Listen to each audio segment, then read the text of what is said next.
What's up, everyone? Jacob Roach back here from the Killing Joke Studios and Mixing with Metal. Today, we are going to be talking about generating harmonies with Melodyne. Okay, and this can be a really cool function if you want to build harmonies, but say you don't have the vocalist to come in and actually record them, or maybe they, it's good for just writing harmonies and seeing just how it'll sound and all sorts of stuff. So it's not the best option, but it is an option that works.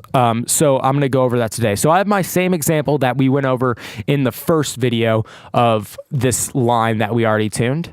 So let's listen to that back really quick. I'm so sick. I'm so sick. Well, let's get to there. I'm so sick of all your lies. So that's our first line. We tuned it, and that's all great. So say we want to put a harmony on that. I probably wouldn't put a harmony on that just because it's a verse and it doesn't really need that. But let's say we wanted to. Okay, what we're going to do, easiest way to do this is just go to duplicate. And we don't need to duplicate the active or alternative playlists. We just need to duplicate this, okay? And if we open up Melodyne on our duplicated track, what we're going to do is actually just copy this one over. Boom. So if we duplicate a track, create a new track, and then copy Melodyne from the other track on it, we should have the exact same take. So if I play this through, even though there's no audio, I'm so sick of all your lies. Melodyne still sees audio in there. So now this allows us to sit and experiment with different things without having to actually copy a mess of audio over. So let's select everything. Okay. And let's just move it up. And let's see how that sounds. I'm so sick of all your lies. Okay, that's not the best thing in the world. Let's revert back to where we were.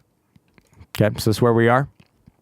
And let's open up our scale. So this is not an E flat major.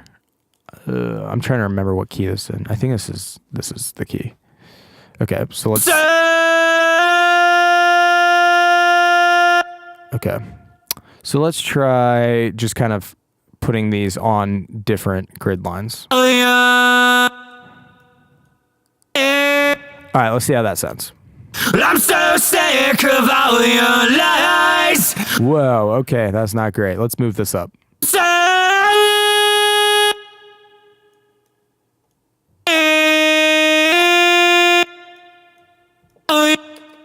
I'm so sick of all your lies.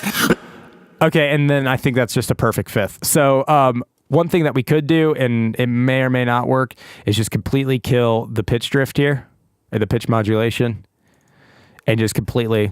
I'm so sick of all your lies. Okay, and it's not the best thing in the world, and generally this is going to be just texture. So if I would turn this down significantly. I'm so sick of all your lies. And when you turn down, it starts to work a little bit better. What I'll typically do with these then is I'll go to sound field. Is it on sound field? See, other maybe? Whatever. I'll just go down to the waves menu. Cool. And I'll go to double or stereo. I'm so sick of all your lies. Sounds really goofy on its own, but in the context of everything. I'm so sick of all your lies. It can help you get a double, a harmony down if you don't have another option for that. And it's by no means the best fix. The best thing to do would be to actually record it. But you can also use this to just write harmonies. So now we say, okay, well, we like that perfect fifth harmony, which I don't actually care for too much. But, let's say we did really like it. We were really enjoying that. Then we could go and okay, well, let's record that. Let's actually lay down that harmony. So it's good for a writing tool as well. So yeah, you can generate different harmonies with Melodyne by doing that. And it's not the best tool, and it's really dependent on the source. If you have a vocalist like this that is, has a little bit more roughness in his voice, then you're going to have a harder time generating those melodies, and you're going to have a lot more art. You're going to have a lot of artifacts either way. But blending it in, you can kind of hide those artifacts and get something that sounds a little bit bigger by generating those harmonies.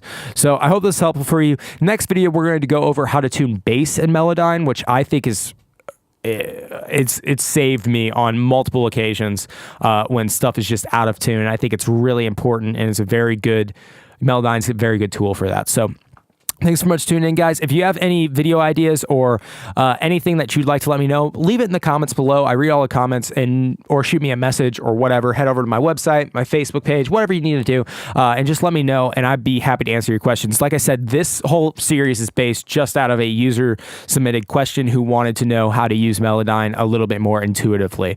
So yeah, thanks so much for tuning in. I'll see you next time.